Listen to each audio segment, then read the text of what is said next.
3 odamning ro'zasini Alloh qabul qilmaydi. Alloh saqlasin o'sha 3 odam toifasidan bo'lishlikdan. U qanday odam? Shirk amalini qiladigan odamni Alloh duosini ro'zasini qabul qilmaydi dedi. Shirk amalini qiladigan odamni ro'zani tutib, saharlikni qilib, kunduzi folbinga borib kelayotgan odamning ro'zasi qabul bo'lmaydi. Oilamizda yo'qmikin folbinga borayotgan, isma savobma qilayotgan yo'qmikin e'tibor berib qo'ying. Ro'zamizga putur yetib qolmasin.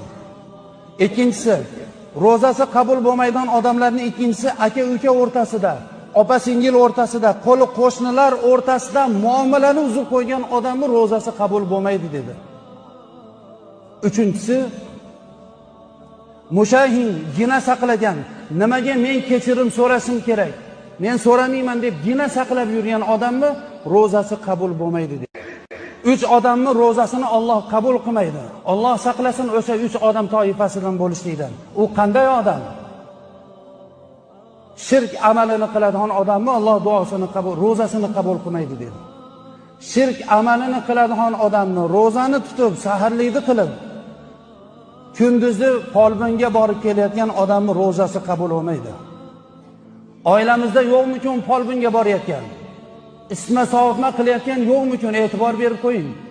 Ro'zamizga putur yetib qolmasin.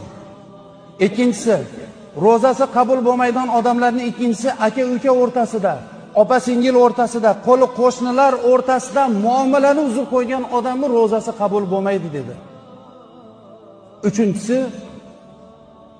mushahin gina saqlagan, nimaga men kechirim so'rashim kerak, men so'ramayman deb gina saqlab yurgan odamni ro'zasi qabul bo'lmaydi dedi.